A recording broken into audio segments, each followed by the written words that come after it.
चलिए अब हम बात कर लेते हैं मध्य प्रदेश में कृषि की। मध्य प्रदेश की राज्य व्यवस्था वाला चैप्टर हमने कंप्लीट कर लिया। अब हम बात करेंगे मध्य प्रदेश की अर्थव्यवस्था की। तो मध्य प्रदेश की जो कृषि है वो अर्थव्यवस्था के अंतर्गत ही आएगी। तो मध्य प्रदेश में कृषि, जैसे कि अगर आप सभी को पता हो, हमारा जो भारत है वो भी एक कृषि प्रधान देश है।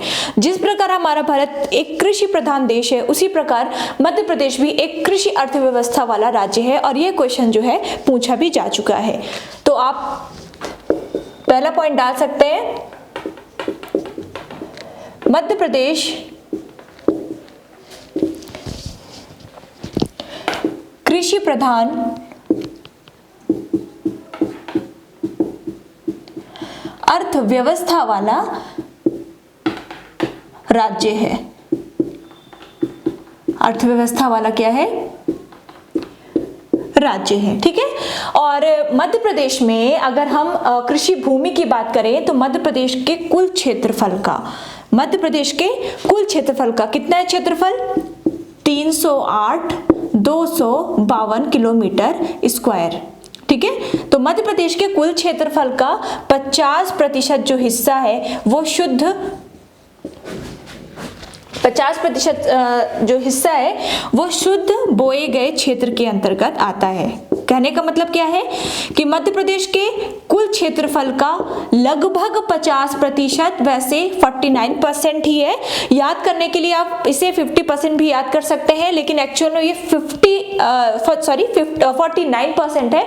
तो मध्य प्रदेश के कुल क्षेत्रफल के 49% भाग में कृषि की जाती है। ठीक है, याद रखिएगा।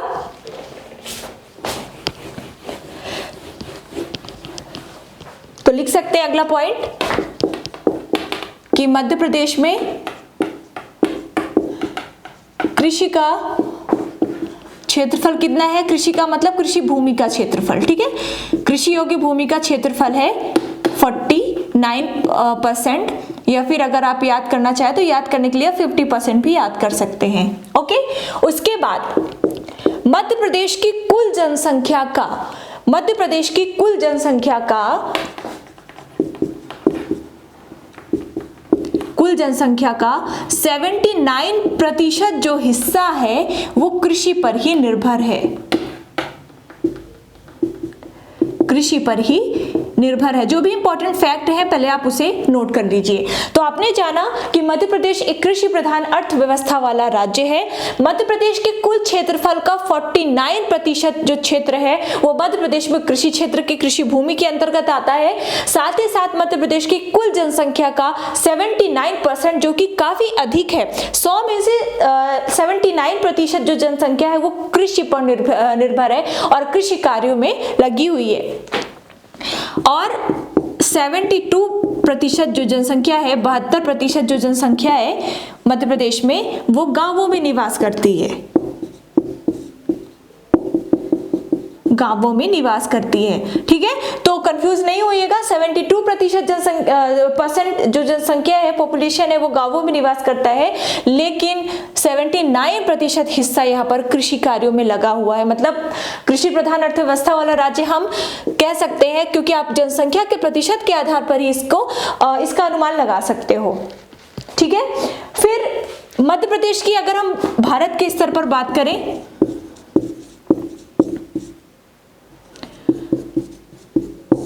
भारतीय स्तर पर अगर हम देखें, ठीक है, तो फसलों के, मध्य प्रदेश जो है वो फसलों के उत्पादन में, यहां पे लिख देते हैं, फसलों के उत्पादन में देश में कौन सा स्थान है?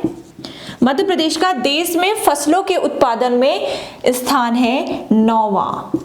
कौन सा स्थान है? 9वां। तो अगर ओवरऑल पूछा जाता है कि फसलों के उत्पादन में मध्य प्रदेश का कौन सा स्थान है देश में, तो मध्य प्रदेश का स्थान है 9वां। ठीक है। और कितना उत्पादन होता है?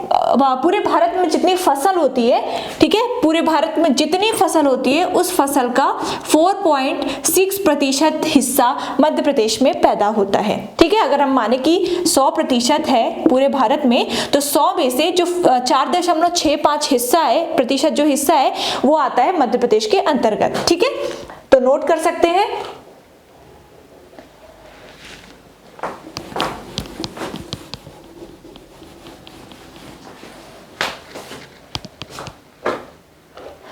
अब मध्य प्रदेश की प्रमुख फसल की बात की जाए, काफी लोग कंफ्यूज होते हो, तो मध्य प्रदेश की जो प्रमुख फसल है, प्रमुख फसल और प्रमुख सिंचित फसल,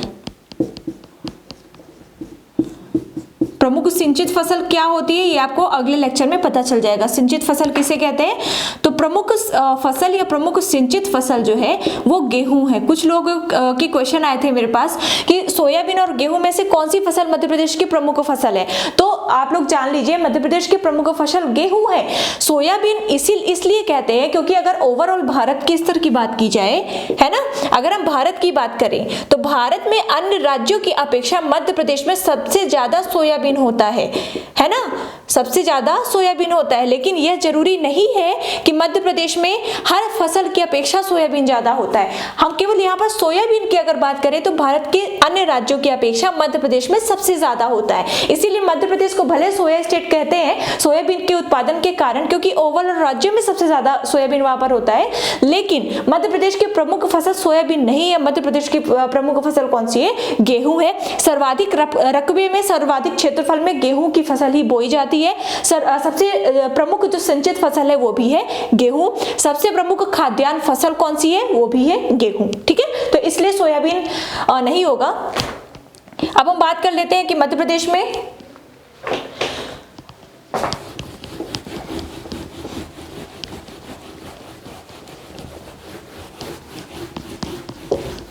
नोट कर लीजिएगा,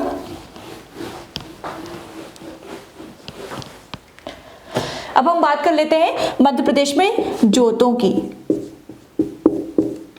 ठीक है, तो अगर आपने पढ़ा हो, अगर आप पढ़े हो तो 4 प्रकार के जोत आप हमेशा पढ़ते हैं, 4 प्रकार के। सबसे पहला जो जोत है वो कहलाता है सीमांत जोत। जोत का मतलब है भूमि, ठीक है, यहाँ पे सीमांत जोत का मतलब है, या फिर हम वृहद जोत की बात करेंगे तो यहाँ पे आप कृषि योग्य भूमि से समझिएगा। कहा जाता है ना कि सीमांत जोत वाले किसान, लघु जोत वाले किसान, तो ये किसान आखिर सीमांत जोत या फिर लघु जोत वाले क्यों कहा जाता है, यहाँ पे मैं यही बताने की कोशिश कर रही हूँ। पहला होता है सीमांत जोत, दूसरा होता है लघु जोत, मतलब कि जो कृषि योग्य भूमि है। अगला होता है लघु जोत के बाद होता है मध्यम जोत, और एक होता है वृहद जोत। तो ध्यान से सुनिएगा, ऐसे किसान जिनके पास 1 हेक्टेयर से कम भूमि होती है, ऐसे किसान जिनके पास 1 हेक्टेयर से कम भूमि होती है, हेक्टेयर एकड़ में 2 पॉइंट कुछ एकड़ का 1 हेक्टेयर होता है, नहीं शायद 2 पॉइंट, मुझे एक्चुअल में कंफ्यूजन है थोड़ा, इसमें बहुत ज्यादा कंफ्यूजन होता है। तो हेक्टेयर, तो अगर किसी भी किसान के पास 1 हेक्टेयर से कम भूमि है ना, अगर यदि किसी किसान के पास, एक बार फिर से रिपीट कर देती हूँ, 1 हेक्टेयर से कम भूमि है तो उस किसान को कहा जाता है सीमांत जोत वाले किसान। क्या कहा जाता है? सीमांत जोत वाले किसान। यदि किसी किसान के पास 1 हेक्टेयर से 2 हेक्टेयर के मध्य भूमि है, ठीक है, 1 हेक्टेयर से 2 हेक्टेयर के मध्य अगर भूमि है तो उस किसान को कहा जाता है लघु जोत वाले किसान। यदि किसी किसान के पास 2 हेक्टेयर से 10 हेक्टेयर के मध्य भूमि है, कृषि भूमि है ना, यदि किसी किसान के पास 2 हेक्टेयर से 10 हेक्टेयर के मध्य कृषि भूमि है तो उसे कहा जाता है, उन किसानों को कहा जाता है मध्यम जोत वाले किसान।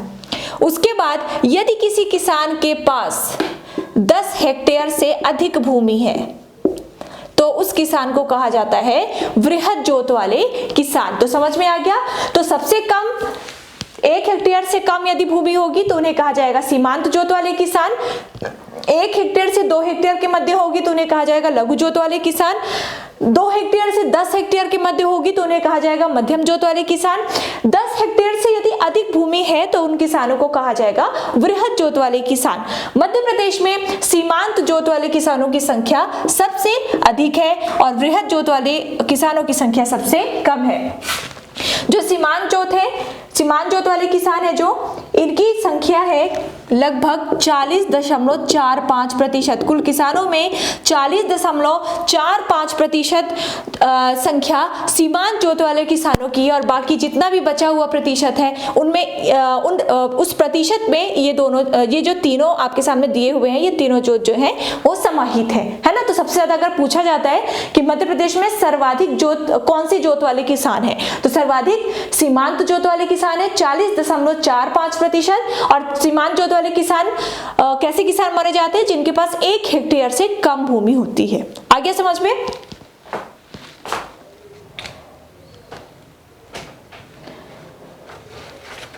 उसके बाद यहां पर हम मध्य प्रदेश में कुल भूमि के बारे में थोड़ी सी चीजें देख लेते हैं।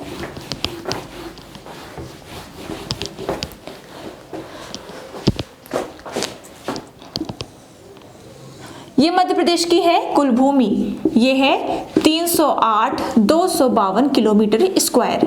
ये क्या है, मध्य प्रदेश की कुल भूमि है। तो जैसा कि मैंने बताया, कुल भूमि का लगभग आधा प्रतिशत हिस्सा 49% जो हिस्सा है वो है कृषि भूमि में, और इसे ही क्या कहा जाएगा, इसे ही कहा जाएगा शुद्ध बोया गया क्षेत्र। तो मध्य प्रदेश में शुद्ध बोया गया क्षेत्र है,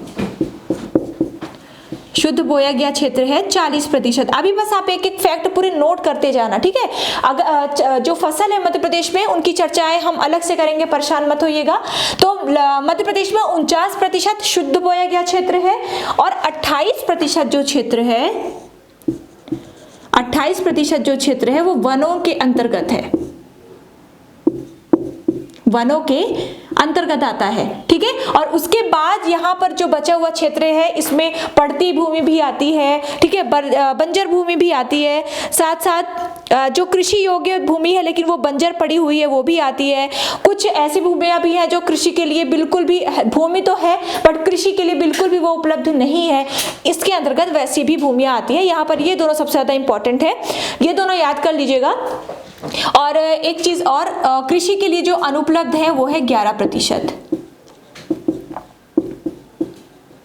तो कृषि हेतु अनुपलब्ध भूमि कितनी है मध्य प्रदेश में, 11%। तो कृषि शुद्ध बोया गया क्षेत्र जो है भूमि का वो है 49%, वनों के अंतर्गत यहाँ पर लगभग 28% है, और कृषि हेतु अनुपलब्ध जो भूमि है वो है 11%, बाकी 3-4% में बंजर भूमि, पड़ती भूमि है ना, कृषि योग्य बंजर भूमि, तो ऐसी भूमियां आ जाती हैं। तो ये दोनों जो डेटा है वो आप जरूर याद रखना।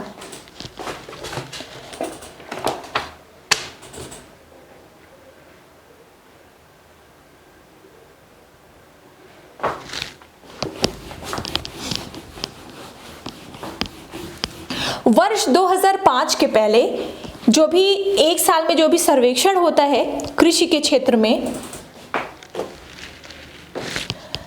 2005 से पहले, तो उस सर्वेक्षण के आधार पर हर साल कृषि में, मध्य प्रदेश की कृषि में उतार चढ़ाव आता रहता था, ठीक है। कभी मध्य प्रदेश की कृषि उत्पादन में, फसलों के उत्पादन में कभी बढ़ोतरी दर्ज की जाती थी तो कभी कमी दर्ज की जाती थी। लेकिन सबसे बड़ी बात यहाँ पर यह है कि 2005 के बाद से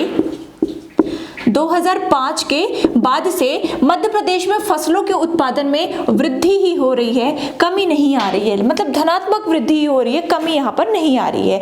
तो कुछ चीजें जो कि कृषि के लिए इंपॉर्टेंट चीजें हैं, याद करने लायक, वो चीजें मैंने यहाँ पर बता दी। और जो भी चीजें बचती, अभी बहुत सारी चीजें बची जो कि एग्जाम में आपके पूछी जाती है, वो हम पढ़ेंगे अगले लेक्चर में। साथ ही साथ मध्य प्रदेश की फसलों की हम अलग से चर्चाएं करेंगे और अच्छे से चर्चाएं करेंगे, ताकि आप में से जो भी लोग मेंस देने जा रहे हैं या फिर व्यापम का कोई भी एग्जाम देने जा रहे हैं, उनके कोई भी क्वेश्चन छूटने ना पाए। So thank you very much, best of luck.